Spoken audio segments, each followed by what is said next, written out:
Start over. That's What's the that? guy that. So yeah, that's my father Lou, and we've been making syrup. I'm 40. I'm late 40s, and we've been making syrup since I was born.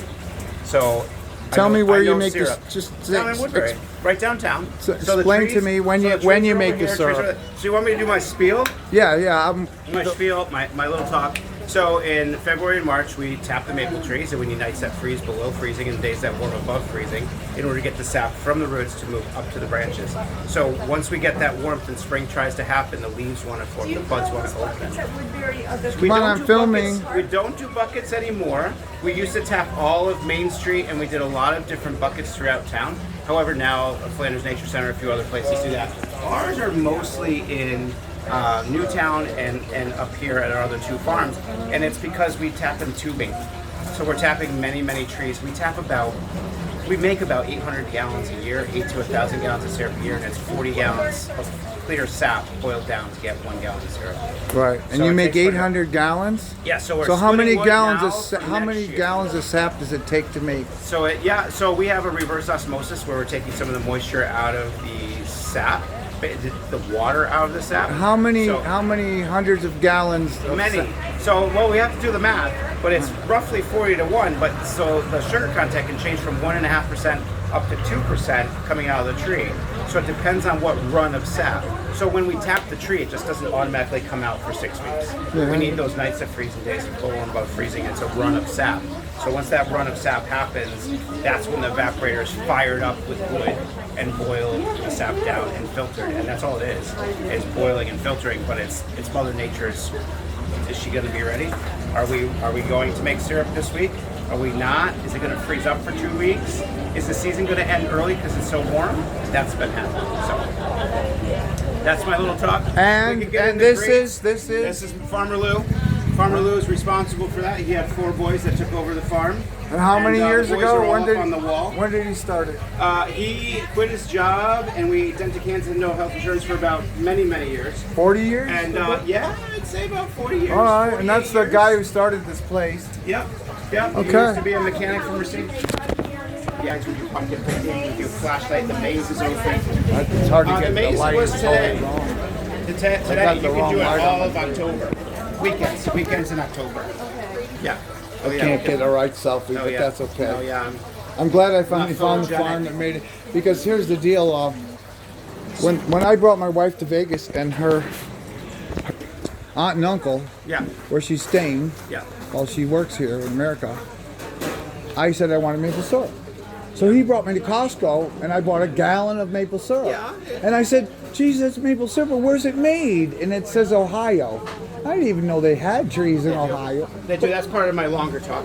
I go through everything. So in the sugar house in March, I give this talk about 60 times, and we have scheduled appointments, and we have groups but of you like don't 10 know to 20 that come in because of the parking. It's so small. What about Costco? You don't know what they do to the syrup. No, it's a giant factory, and they might process it more. That syrup. Okay, so we can get into that.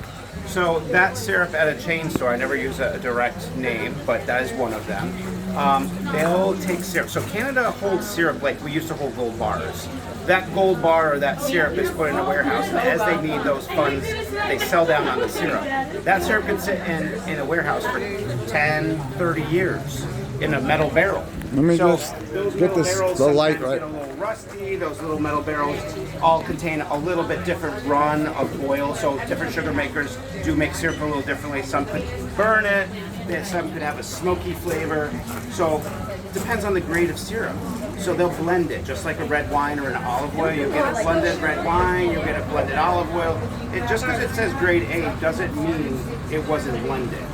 A red wine, it wouldn't say directly cab or whatever, but it could. It's not wine. From the farm. This run and it's from all the farms combined. So that into it. What I wanted was you get a different flavor every time in a way, but they can manage that. So if they take a very dark syrup and add a light, the light costs more, but they can use more dark to blend it to get to a grade so that's cheaper because the darker grades usually sell for a little less than the lighter grades. So when they mix it, they can get the control of the color, but not the flavor. And what about the vats that they store it in, the metal, and the valves, and the pipes, and the... Well, that should all be stainless steel. But now. But you don't know. No. for sure. You're better off buying from someone you know. Yeah, that's why I want to go to the farm that made it, and the guy like you, and he said, yeah, we make it over there, and our stainless, and this is the run, and this is the run, this is the syrup. That's how it should be. And that's why we exist, because a lot of those vegetables, more than 50% or more, we don't grow oranges and bananas, but all that came from the fields. In the Philippines, in Baguio, they have thousands of maple trees, but nobody farms it. It's different. Well, because the weather in Baguio doesn't get like they never get snow. They never get snow. They have the Japanese. And they're so they're not the right trees either. No. So those sugar maples, Aces carum, only grow in northern America, where you have freezing and thawing, right? That's really makes the sugars form. But you also have Canada down to Jersey, maybe Virginia, over to Ohio, New York State, Michigan, New York State, not the city. Yeah, up near like Syracuse, Yeah, 100%. So that's the region. Niagara Falls. Yeah, once. Yes, I kept my logo though. So I'm here, right? My wife's in Vegas. I just dropped her off and everything. I was there 2 months. She got her visa. She got her green card. She got her visa.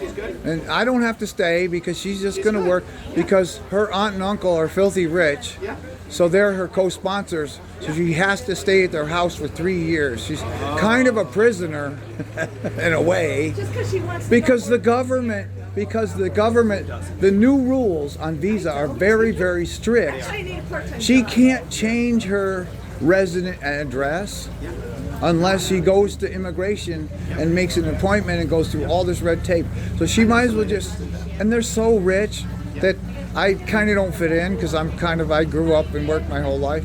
Just bring him some syrup. But the thing is so I'm going back to our house in the Philippines, right, to play with all the kids for a couple months, and then I'm going to come back and go stay with my wife for a couple months, back and forth. And in the meantime, my only grandson lives with my daughter at my ex-wife's house, and he's 11. I never met him before, so I came. I don't.